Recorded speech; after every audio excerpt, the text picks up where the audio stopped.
Um filme perturbador, genial e obrigatório para qualquer um que gosta de suspense e de animes. Vamos falar do clássico cult Perfect Blue e como até hoje ele continua tendo uma mensagem tão impactante. Perfect Blue, animação japonesa de suspense psicológico, lançada em 1997, dirigida por Satoshi Kon. Na história, nós acompanhamos Mima, uma cantora pop que é incentivada a sair do seu grupo musical para começar uma carreira como atriz, mas essa mudança não agrada um fã obcecado, o que fará ela enfrentar também a mudança da sua própria imagem. Eu sou o Caio de Aquino e você está no Sessão Comentada, esse canal onde eu comento sobre filmes e séries toda semana. Então, para você não perder nenhum vídeo novo, se inscreve no canal e ativa as notificações, assim você fica sempre por dentro das novidades aqui e dos vídeos que eu tô lançando, dos filmes que eu tô comentando. Faz um tempo que eu tô aquecendo para esse vídeo aqui, eu já cheguei a comentar sobre o Perfect Blue em outros vídeos, como na lista de filmes de suspense que eu fiz, e também no meu vídeo sobre Cisne Negro, que eu vou deixar os links aí na descrição para você ver eles depois. E Cisne Negro é um filme que foi muito inspirado por Perfect Blue, né? Então muitos de vocês até pediram lá nos comentários para que eu comentasse de Perfect Blue, assim como outros filmes do diretor Darren Aronofsky, como o Hacking para um Sonho também, que se vocês quiserem também eu posso trazer um vídeo, me diz aí nos comentários. E apesar do Aronofsky dizer que não dá para negar que muitas das cenas de Cisne Negro são inspiradas em Perfect Blue e principalmente a sua temática envolvendo a degradação psicológica de mulheres no meio artístico. E aqui eu acho que é importante dar um aviso de gatilho, porque Perfect Blue envolve muitas questões sobre exploração feminina no entretenimento e na mídia, e principalmente sobre um assunto que é importante para a trama, que é o abuso sexual. Se você tem alguma sensibilidade com esse assunto, eu recomendo você ter cuidado para assistir esse filme. Ele tem cenas que, apesar de serem ambíguas, podem ser incômodas para quem tiver sensibilidade com esse assunto, então fica aí o aviso. Uma característica desse filme que me marcou muito e por isso que eu gosto tanto dele é que ele é um suspense psicológico muito forte com uma atmosfera psicótica criada pela bela direção do diretor Satoshi Kon. Eu amo os trabalhos do Satoshi Kon, quem gosta muito de anime já deve conhecer os trabalhos dele aí, ou já deve ter pelo menos escutado o nome dele, e eu quero trazer um vídeo só sobre ele ainda aqui no canal. E para esse filme aqui, o Satoshi Kon se baseou no livro Perfect Blue, Complete Metamorphosis, do autor Yoshikazu Takeuchi. Para quem não conhece os trabalhos do Satoshi Kon, o Perfect Blue foi o primeiro longa que ele dirigiu e ele traz sempre uma atmosfera fantástica e meio psicodélica nos seus filmes, envolvendo principalmente personagens femininas, como a gente vê também nos seus filmes seguintes, como o Millennium Actress e também o Paprika, que é um outro filme que eu recomendo muito. Se você quiser conhecer mais o trabalho do diretor, eu ainda quero trazer um vídeo aqui só sobre ele, porque ele influenciou muito também A Origem, do Christopher Nolan, para vocês verem como o Satoshi Kon é um diretor muito influente aí fora do próprio Japão. Mas dentre todos os trabalhos dele, eu acredito que o Perfect Blue seja o mais marcante de todos e inclusive um dos animes mais impactantes que eu já assisti na minha vida. Com certeza ele não é um filme fácil de assistir, não porque ele seja complexo, que pode até parecer um pouco no começo, você pode ficar um pouco confuso com a narrativa do filme, mas eu garanto que você pode ficar tranquilo, porque essa confusão ela é proposital e faz parte do que o filme quer discutir. Mas ele é difícil porque ele discute assuntos que são muito fortes, como violência sexual, exposição da privacidade, a exploração da imagem da mulher na indústria do entretenimento, mostrando como a própria indústria muitas vezes endossa essas coisas e o impacto que isso causa na mente das pessoas que trabalham nela. A gente tem a protagonista ali, que é a Mima, que tá com uma carreira até que bem sucedida no grupo musical, mas ela é incentivada a sair do grupo pelos seus agentes, porque eles enxergam um potencial nela como atriz. E isso por si só já começa a mexer com o psicológico dela,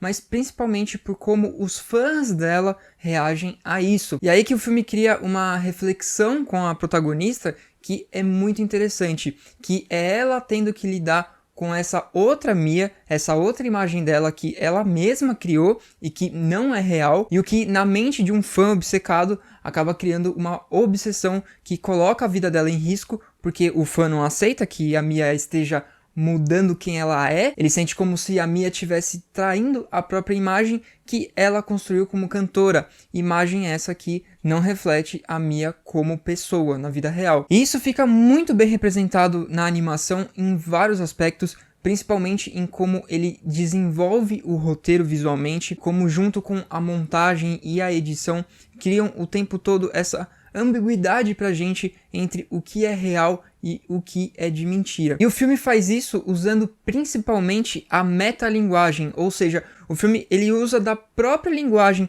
de um suspense psicológico, onde a gente vê a Mia ali trabalhando como atriz em uma série de suspense para falar sobre o que está acontecendo na vida real dela e que, veja você está assistindo através de um filme de suspense psicológico. E isso é uma sacada genial que o Satoshi Kon consegue passar do roteiro para a linguagem do filme, fazendo a gente ficar muitas vezes confuso propositalmente sobre se o que a gente está vendo ali é real ou não, e que é muito importante para a gente se sentir dentro daquele surto da Mia. Tem muitos momentos do filme que soam propositalmente incômodos, seja porque entre um corte e outro de cena a gente mudou de lugar, ou porque a edição do filme entre um corte e outro fez uma passagem de tempo estranha, e tudo isso vai fazendo a gente sentir o estresse e o delírio que a personagem está passando naquele momento. E dessa ambiguidade entre o que é real e o que é ficção, vem uma das cenas mais fortes do filme,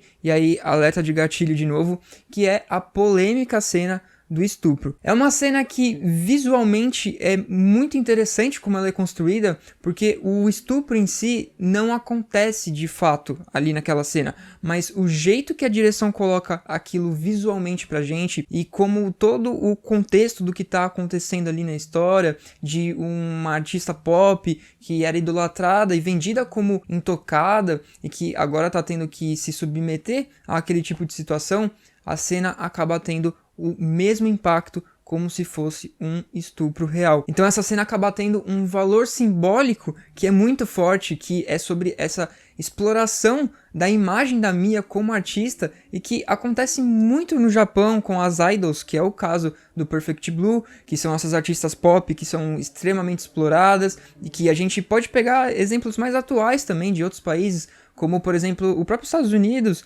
né, com vários artistas que tem por aí, e também a Coreia do Sul com os grupos de K-pop. E esse momento do filme é um dos primeiros gatilhos, inclusive, para a Mia começar a entrar naquele surto psicótico dela e que ao longo do filme vai deixando a gente cada vez mais angustiado, tentando entender o que está acontecendo com ela. E uma coisa que eu acho legal no Perfect Blue é como ele, mesmo sendo um filme de 97, ainda soa muito atual, porque ele pega um problema já muito cedo, que a gente pode ver mais ainda hoje em dia, que são os stalkers na internet ou a perseguição virtual. Lembre-se que em 97 a internet estava começando a dar os primeiros passos ali no mundo, então a internet era algo muito novo ainda, que as pessoas não entendiam direito o que era. Mas esse filme já trazia uma preocupação com esse assunto sobre a perseguição virtual e que hoje em dia pode até ser considerado comum, mas que naquela época ainda era algo muito novo. A gente tem esse site que a Mia descobre que existe sobre ela,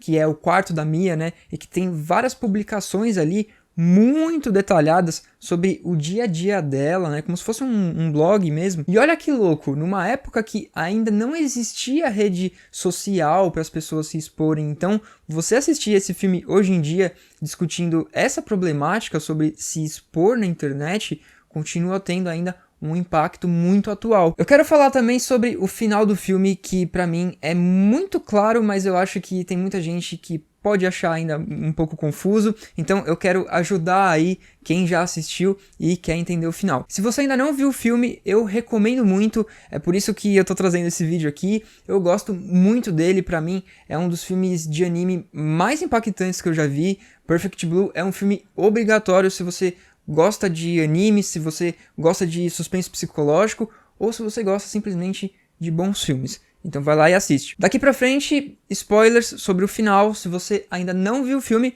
vai ver ou continua aqui por sua conta e risco. No final do filme, a gente vai vendo que a Mia tá num surto gigantesco ali. A gente não sabe exatamente se é ela quem tá matando aquelas pessoas envolvidas com o trabalho dela, e a gente chega naquela parte onde a agente dela leva ela para sua casa depois que a Mia tem um surto ali, e o quarto da Mia tá do jeito que tava lá no começo do filme, quando ela ainda era uma idol, né? Ela ainda era uma estrela pop. E a partir daí a gente vê ela enfrentando ela mesma naquela imagem de idol dela, e depois que ela consegue finalmente enfrentar ela, vencer ela, né? A gente vê que na verdade aquela pessoa ali que ela estava vendo como ela mesma é na verdade a agente dela. E o que acontece? A gente descobre no final que o surto de psicopatia ali que estava acontecendo na verdade com a agente dela, que tem um transtorno de múltiplas personalidades. E isso inclusive é dito